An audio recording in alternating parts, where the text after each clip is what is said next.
तुमच्या जाहिरातीसाठी एक संधी मोठ्या प्रेक्षकांपर्यंत पोहोचवा. व्यवसाय असो किंवा इव्हेंट, विकासनामा सोबत जाहिरात करा. स्क्रीनवरील नंबरवर आजच संपर्क करा. विकासनामा, तुमचा आवाज, तुमची जाहिरात.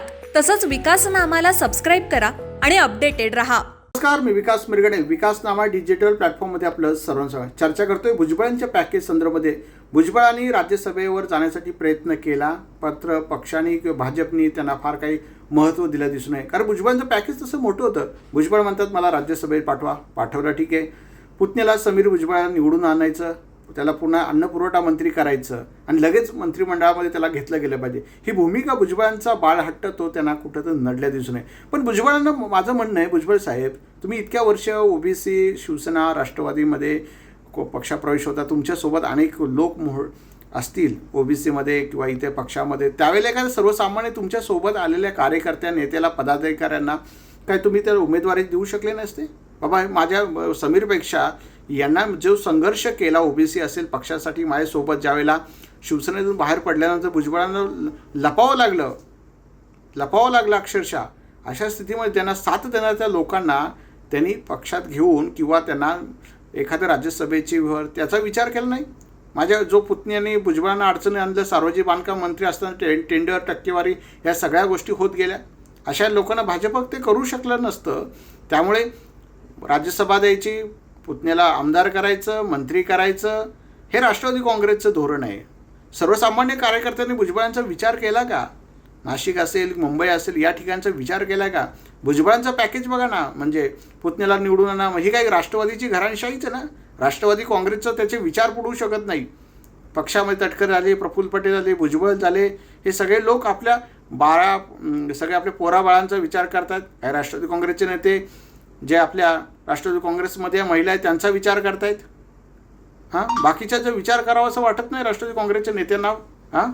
सर्वसामान्य राष्ट्रवादी काँग्रेसचं 99 पक्षामध्ये काम करतोय, संघर्ष करतोय, झगडतोय, बॅनर लावतोय, पक्षाला महत्त्व देतोय, खर्च करतोय. अशा नेतृत्व विचार जर होत नसेल, हे दुर्दैवी गोष्ट आहे.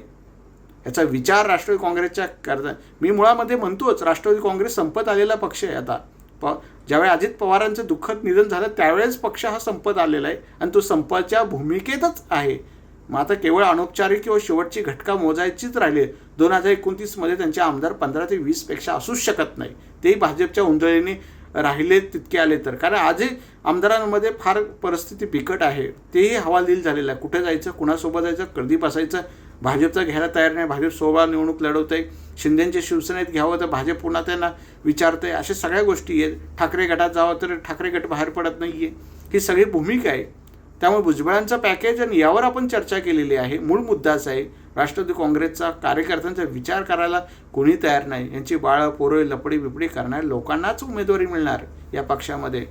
त्याच्या पलीकडे तुमचा विचार होऊ नको. सर्वसामान्य कार्यकर्त्याला उमेदवारी द्यावी अशी भूमिका कुठल्या राष्ट्रवादीच्या कोर कमिटी नेत्यांनी मांडली का? नाही मांडली, मांडू शकणार नाही. कारण त्यांना बाळा, पोरांचे लपड्या करणाऱ्या बायांचाच विचार त्यांना राष्ट्रवादी काँग्रेसमध्ये करायचा आहे. याचा दुसरा विचार का राष्ट्रवादी काँग्रेसमध्ये भूमिकेत नाही. हा पक्ष घराणेशाही आणि कुठंतरी त्याच घराणेशाहीवर चालणारा हा सगळा पक्ष आहे. त्याच्या पलीकडे हा जाऊ शकत नाही. कारण त्यांची तेवढी बुद्धिक लेवल त्या कार्यकर्त्यांसाठी नाहीच असं म्हणायला काय हरकत नाही. धन्यवाद. तुमच्या जाहिरातीसाठी एक संधी मोठ्या प्रेक्षकांपर्यंत पोहोचवा. व्यवसाय असो किंवा इव्हेंट, विकासनामा सोबत जाहिरात करा. स्क्रीनवरील नंबरवर आजच संपर्क करा. विकासनामा, तुमचा आवाज, तुमची जाहिरात. तसंच विकासनामाला सबस्क्राईब करा आणि अपडेटेड रहा.